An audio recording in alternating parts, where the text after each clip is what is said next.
In this gripping investigation, forensic analysis challenges initial crime scene assumptions. I mean, Investigators made kindergarten mistakes. they shouldn't even have left these.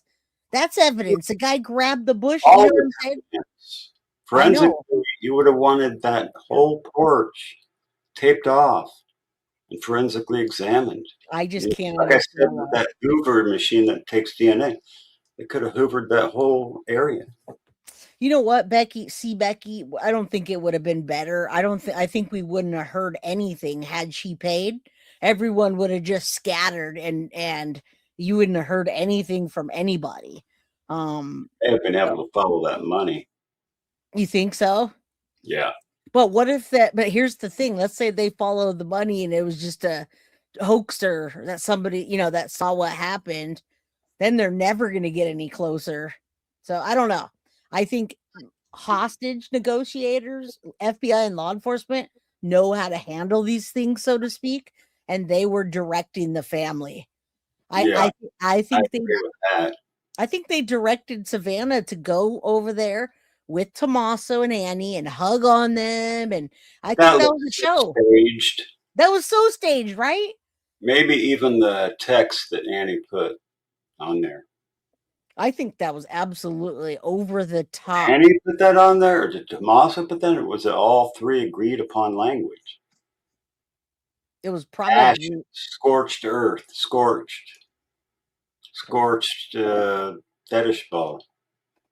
And they absolutely know that Nancy's blood as well. Yeah, I don't know. Let's continue. That they're looking to analyze, and with now the FBI announcing that they're jointly on this case, the ability to process these things much faster is going to come into place. So, I think in the coming days, we're going to learn a lot more about the DNA. I want to bring in Jeffrey Gentry joining us, forensic certified blood stain pattern analyst. What's he going to tell us? That she was abducted. Ergo, either a copious amount of blood, which means she's severely injured or dead. Like we saw in the Jennifer Dulos Connecticut Mama 5 case, there's so much blood in the garage, they knew she was dead. The location, such as on the ceiling, right, which would indicate a bludgeoning and then a throwback, or spray or the high velocity, as if there had been a gunshot wound. Looking at the blood pattern that we see, Jeffrey Gentry, that gives me hope that she is alive, because you don't have the other things that I mentioned, Jeffrey. So when I look at this blood, of course. Yeah, but we don't know that we don't have the other things, right? I mean, we don't know that it didn't start in the house. They're just not telling us, right? Yeah, there could be a whole scene in the house that we have no idea. Exactly. So that would just be the least of it. If I did hear that her hearing aids were in the bed. I did too, but I also heard that she had a second pair. So it's but then they didn't take her meds. How are you going to keep her alive? Wearing hearing aids while I'm sleeping, though. Exactly. No, but they might have. They were in the house. If they were in the house for 41 minutes, what were they doing in the house for 41 minutes? You know what I mean? Were they trying to negotiate with her? I just don't know. It just doesn't make any sense. Right. It doesn't, maybe she was call Savannah right now. Could have been. And she's we want the money. And she said, F you. I'm not doing shit. I've lived a long life, and I don't give a shit if you kill me right now. Right. I'll go be with Jesus. It's going to be fun, better anyway. I already hurt and can't freaking move around that much. You don't think I want to? You're going to kill me is going to hurt me? No. Yeah, I have to agree with that. They might have gotten the meds through other sources. I mean, that's if you're being hopeful. If you really think this meds in Mexico, I agree. Yeah, they could. And again, it ties back to Mexico. I just don't think that. I just don't think that. And her pacemaker linked with her phone, which is also left behind. Everything was. Yeah. But we just want to bring her home. We don't want this to go on for 20 years for the poor family.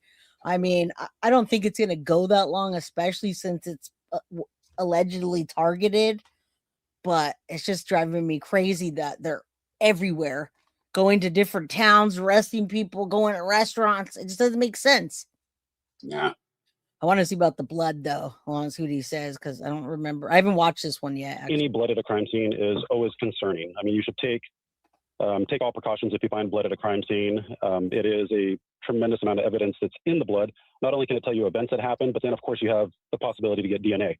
But when I look at these blood patterns, I'm not overly concerned. So you're exactly right. These are passive blood drops. They are drip stains, a little bit of a drip trail.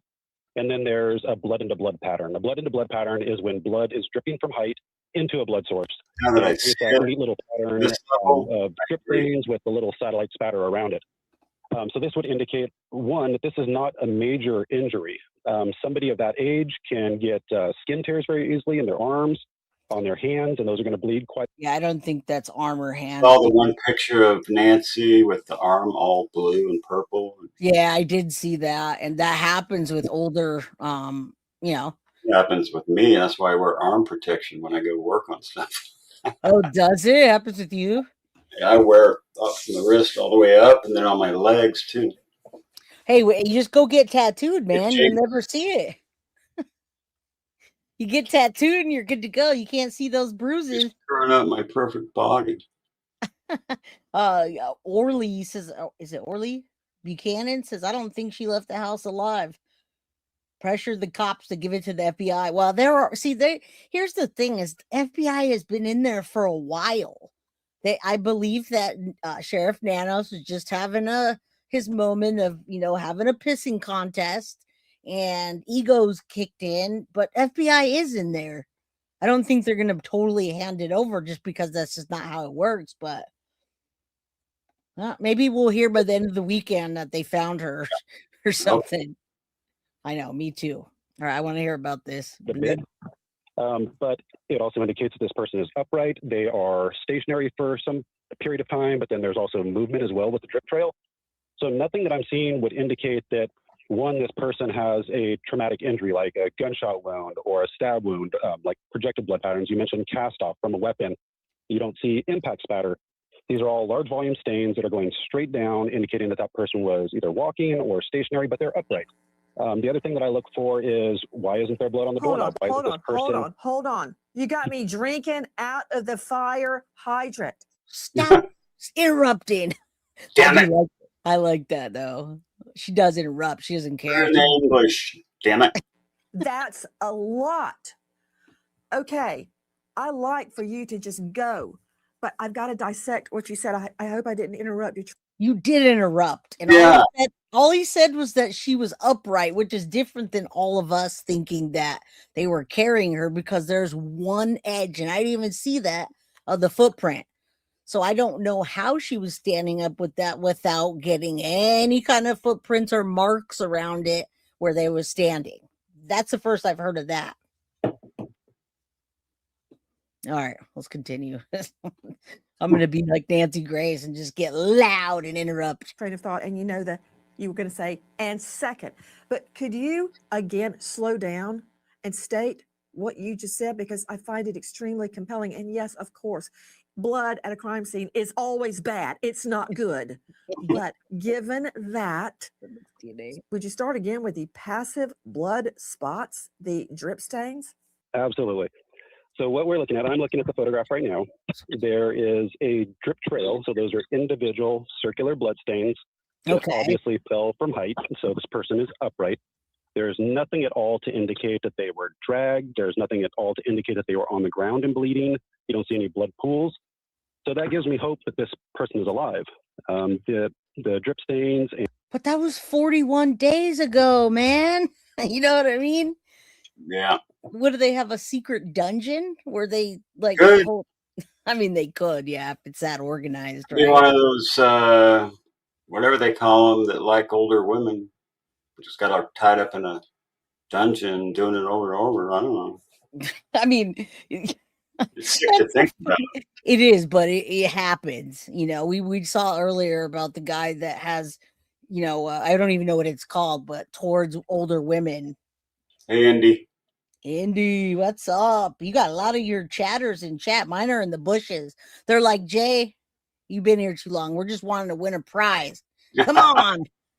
Get to the Foxy box, for God's sake. Right? Just shut your mouth. And the blood in the blood patterns, that's one of the most common patterns you see at any scene, just because usually somebody's upright, they realize that they're bleeding, and they're walking around either trying to get help or going from one point to another. Hold on. Look at the spot right there. Jeffrey, I'm following up on what you said. You could almost see what would be her footsteps.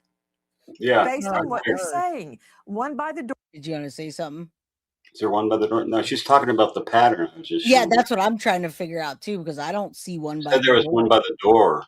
I know, I don't see that. Do you? See the door. Well, you can't see the door. I was thinking she was talking about, like, I don't even see much of an interruption. The only thing I see is this. Yeah. That's like a little edge. But then when they were standing there, it's like they walked away and you still had other drips. Yeah.